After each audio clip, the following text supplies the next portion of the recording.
He who looks outside dreams. He who looks inside awakens, said Jung. It is not the strength but the perseverance that realizes great things, Samuel Johnson reminded us. And Nietzsche completed, he who has a why to live can bear almost any how. If you stop to think about it, these quotes could be tattooed on Vegeta's forehead.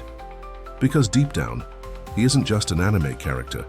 He is the living image of something modern culture tries to erase, the imperfect, flawed, proud, but resilient man until his last breath. The unique psychological thesis is simple yet powerful. Being a real man isn't about never falling, but never accepting staying on the ground. Vegeta was born a prince, but never lived like one.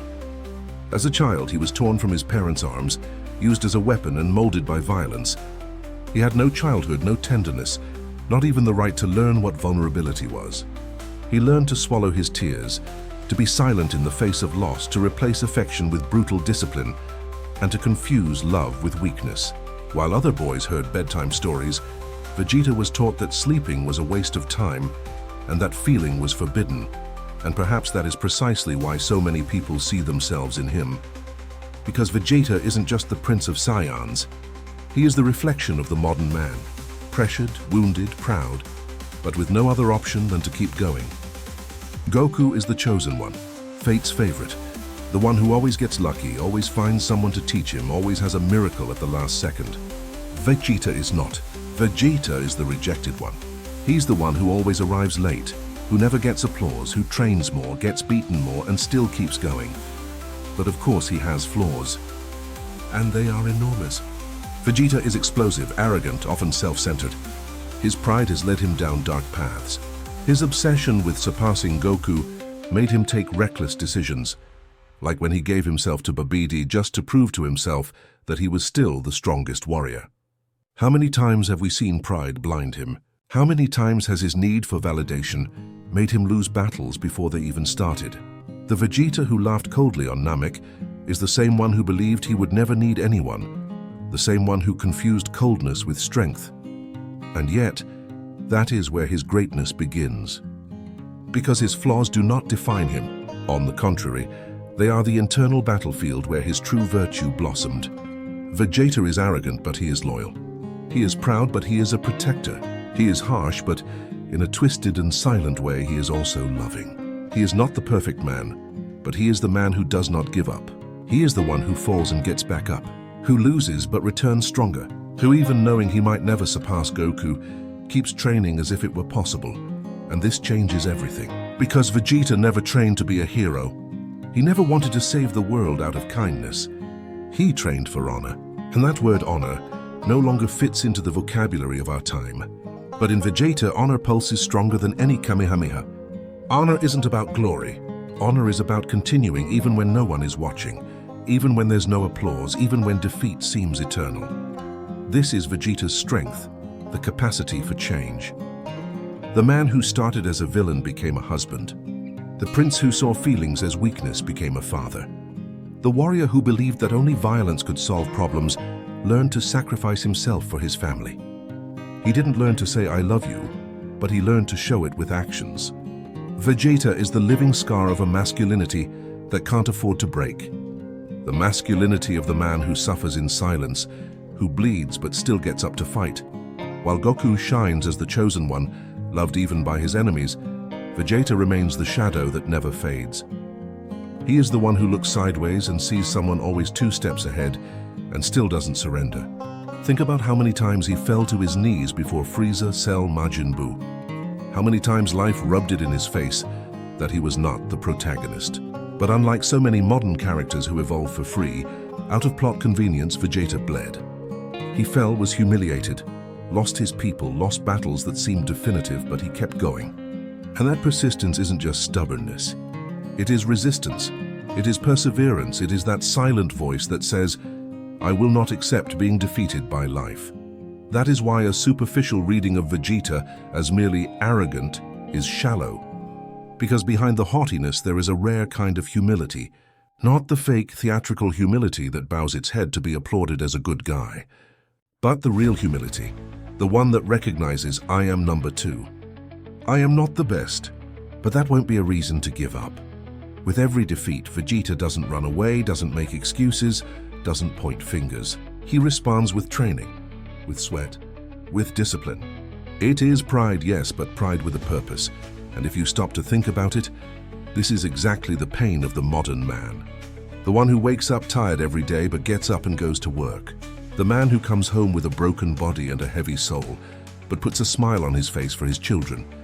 The man who fails as a husband, who gets lost in his own impatience but tries again, even if in a clumsy way, even if in silence.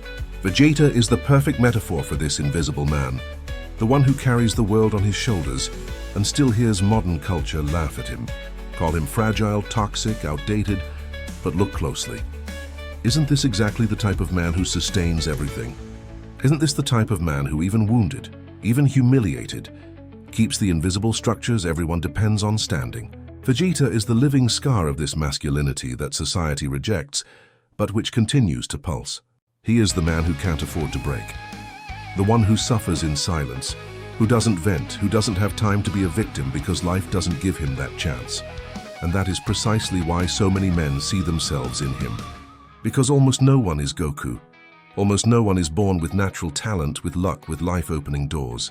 But many are Vegeta, always one step behind, always swallowing their pride to continue, always trying harder than they should, always feeling that life demands perfection from them without ever offering recognition. The contrast is even more striking when we look at today's heroes. What we see in most stories are fragile, indecisive, insecure protagonists who cry beautifully but don't react, who talk a lot but do little, heroes who live on dilemmas but not on action. Vegeta also feels. He also cries, he also suffers, he also gets lost in his own anguish. But there is a crucial difference. Vegeta does not freeze. He acts, he trains, he fights, he keeps going. And this is perhaps the most uncomfortable lesson for today's times. Being a real man isn't pretending you feel nothing. Being a real man is feeling everything: anger, fear, frustration, loneliness, and still standing on your feet. Vegeta is the portrait of the man who fails but tries again. The man who doesn't know how to speak but shows it with actions. The man who loves but hasn't learned to express that love in words. He is the father who doesn't say "I love you," but risks his life without a second thought. He is the husband who fights his own internal monsters, who tries to tame his temper, who apologizes not with rehearsed phrases, but with repeated actions. And perhaps it is this imperfection that makes him so true, because Vegeta is not the hero we applaud. He is the man we recognize in silence. He is the one who makes us think, "I'm like that too. I also carry that pain. I also keep going, even when everything seems against me." Vegeta was never the chosen one, never the enlightened one, never the favorite.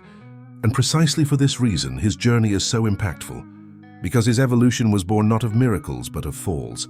It was born not of blessings, but of scars. He is the living example that the true hero is not always the one who smiles all the time, but the one who, even wounded, doesn't allow the pain to paralyze him. Vegeta's most powerful transformation was not becoming a Super Saiyan. It was not reaching Ultra Instinct. It was not fighting gods of destruction. Vegeta's greatest transformation was learning to be human. The arrogant prince who saw feelings as weakness became the father who holds his daughter's hand, the husband who tries, even clumsily, to say with gestures what words cannot reach. Vegeta's true victory is not in surpassing Goku, but in surpassing himself. And here lies a wonderful contradiction. Vegeta, the warrior who most feared vulnerability, is precisely the one who teaches us the most about it, because he feels everything. He feels pain, anger, envy, fear, love. He just hasn't learned to show it.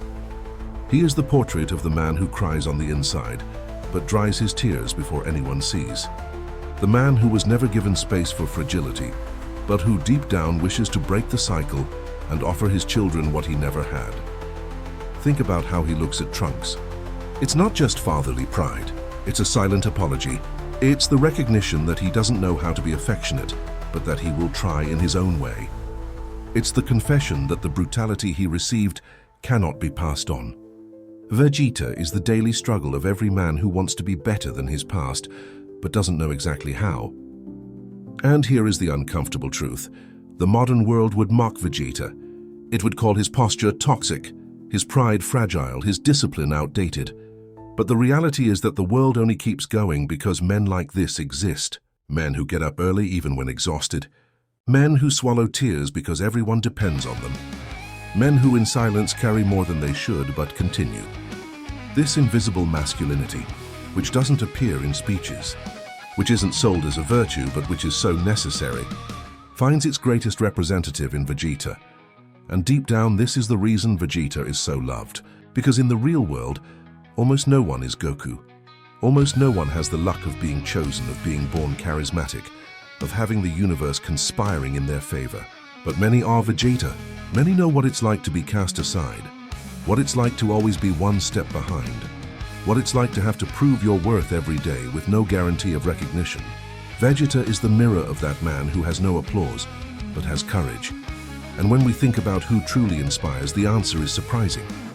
Maybe the real hero was never the protagonist. Maybe the true hero is the secondary character who never gave up. The warrior who, even defeated, kept standing. The man who didn't learn to say, "I love you," but would risk his life for his family. The husband who fails but tries again. The father who carries the weight of not repeating the cruelty he suffered. This man, imperfect, broken, proud but resilient, this man is Vegeta. And now the question that keeps echoing, do you want to be an artificial Goku? Always smiling, always perfect, living on miracles that don't exist in real life? Or a real Vegeta, full of scars but still standing? Because real life doesn't give miraculous second chances. It doesn't hand out ready-made victories. Real life makes you earn it. And in real life, the one who survives is not the chosen one. It's the resistant one. Perhaps in the end, Vegeta is proof that the true hero was never the one everyone applauded, but the one who in silence endured. Vegeta is the real man, not because he won all the battles, but because he never gave up fighting any of them. And if you've made it this far, maybe it's because you've already understood that. Deep down, we all have a little bit of Vegeta in us. Wounded, frustrated in silence, but still on our feet. And that, my friend, is enough to call a victory.